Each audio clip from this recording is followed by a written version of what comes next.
Hey guys, it's Mr. H here. Today we're going to be talking about some potential essays that you might see on the test at the end of the year. So the one we're going to talk about today is the Cold War. Hey guys, so the Cold War. Now, I know you're probably thinking, Cold War, I've heard this all before, US versus USSR. There's a little more to it than that. Both sides were building up to this all throughout World War II. There's one side, you have Joseph Stalin, and on the other side, you have the United States with, at this time, Harry S. Truman. And they sort of didn't get along really well, and when the peace broke out, or when peace started in Europe, it was a little awkward because who was going to be in control of what? How are they going to split up Europe? And they decided to actually cut it out into different pieces. The Eastern Bloc belonged to the USSR. So if you look at this map, you'll see Russia, or the USSR, and its satellite states. So we're talking about places like Czechoslovakia or Eastern Germany. It's these countries that are under Soviet control but are not officially part of the USSR. Eventually this would become part of the Warsaw Pact, but we'll talk about that in just a minute. And if you look at the other side, you have the Western powers, or the Allied powers. It gets a little confusing with the terms, but the Western powers are basically the United States, Great Britain, and France. So of the 4 victors from World War II, 3 are on one side and the USSR is on the opposite. One of the first things you should mention in an essay when you're breaking down the Cold War are the 2 different styles of each country. The USSR had the idea that they would use something called dictatorship.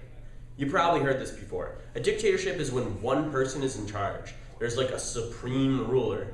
For the longest time, especially after World War II, you were looking at Joseph Stalin. He was the dictator. Whereas in the United States, a democracy, they had rotating presidents every 4 or 8 years.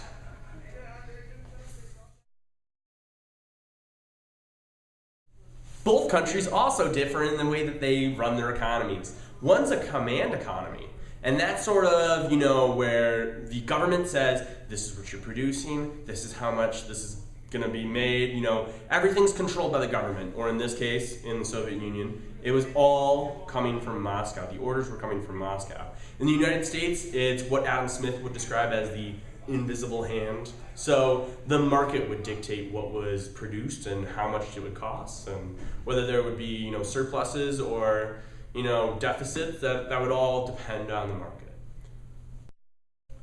The Cold War is called the Cold War because it never got hot, as in the United States and the Soviet Union never went to war.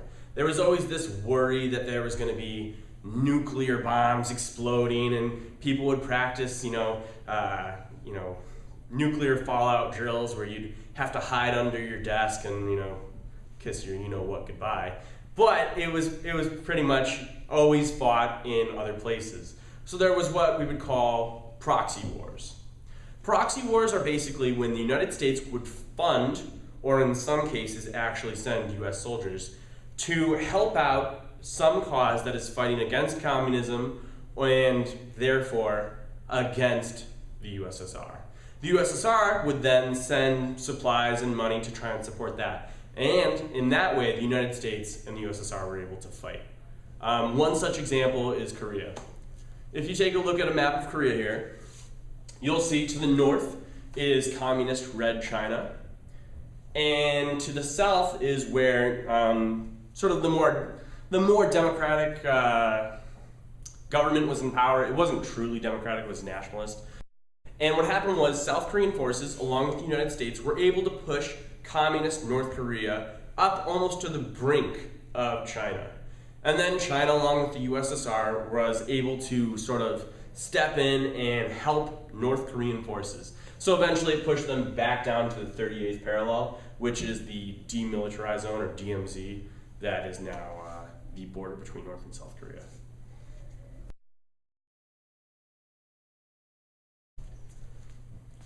One of the moments in the Cold War that you really have to know about is the Cuban Missile Crisis. It's one of our defining moments where we almost came to the edge of war. It's called brinkmanship, the term when you're defining that, we're going to the brink of war. What happened was President John F. Kennedy, this guy, and Nikita Khrushchev, that guy, were trying to sort of feel each other out and see who was going to blink first. What happened was the USSR was sending missiles into Cuba, and they were well within range of hitting most cities in the United States, all except for basically Seattle and the Washington area.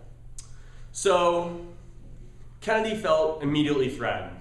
And the reason why Khrushchev was doing this was because there were missiles in Turkey which could have hit a lot of the Soviet Union, especially Moscow.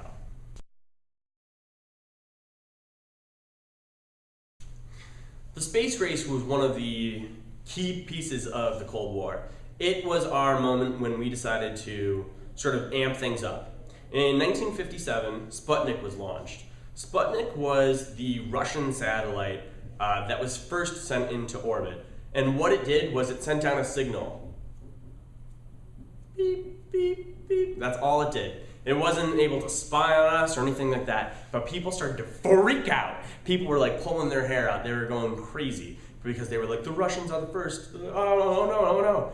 But Kennedy, the newly elected president in 1960, made a speech and he was saying that hopefully by the end of 1960, the United States would be able to catch up to the Soviets and surpass them in the space race. He hoped to reach the moon by the end of the 1960s.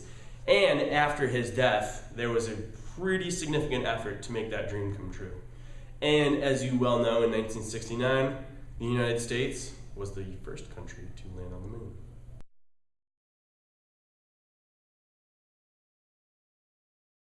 Nuclear weapons were really, really important in the Cold War. There was this new technology, it had been used at Hiroshima and Nagasaki in 1945, but we really didn't know too much about nuclear weapons, other than they were super dangerous. So the United States was like, okay, well, as long as we're the only country that has them, everything will be fine. But in the 1950s, nuclear bombs and hydrogen bombs were being developed in Russia. This really scared the pants off of a lot of Americans. So they had to think, what are we going to do? How are we going to keep Russia from building up their arsenal and attacking us? So they decided what we have to do is put as many nuclear weapons all over the place as we can. So that way, if Russia decides, hey, we're going to get the jump on the United States, we're going to throw the knockout punch and just win the war, have the world be communist, the United States would be able to retaliate. There was this concept called mutually assured destruction, or MAD, M-A-D. And the idea was basically that you're going to have two countries willing to attack each other, and you knew that you couldn't throw a punch, or that you couldn't try and take out the other country's nuclear weapons, because you would likely not hit some, and they would retaliate. So you would be mutually assured of your own destruction.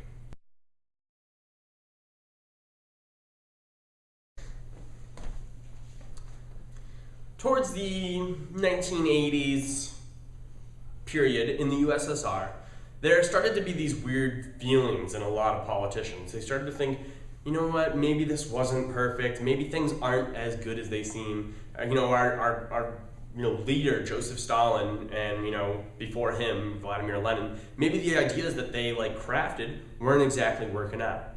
And so they developed these concepts known as glasnost and perestroika. Basically, the idea is that Russia was going to be a lot more open, and they were going to try and be involved in the world more. They weren't going to be so isolated. And along with this sort of came a reduction in the tension between both the US and the USSR. In a large part, it was thanks to Mikhail Gorbachev in the late 1980s, alongside the great communicator Ronald Reagan.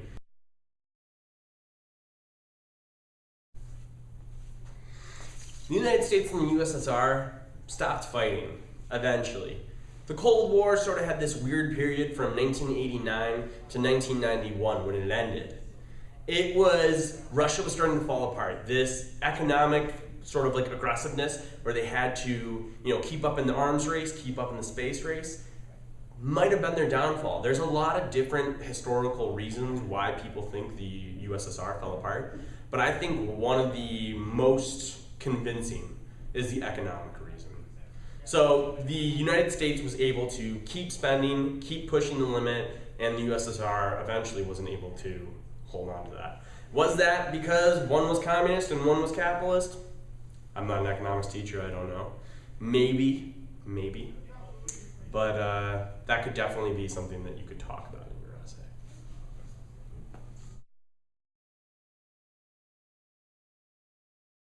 One of the major moments that sort of marks the end of the Cold War is the fall of the Berlin Wall. Inside East Germany, the city of Berlin was split into 4 pieces. 3 were essentially on the same side. You had France, Great Britain, and the United States. And you had the part of the city that was controlled by Eastern Germany. Running in between those sections was the Berlin Wall. You can take a look at a picture of it there. It ran through the entire city. The wall comes down. It's the sort of symbolic end, the crumbling of communism in the USSR, and the beginning of a new reunited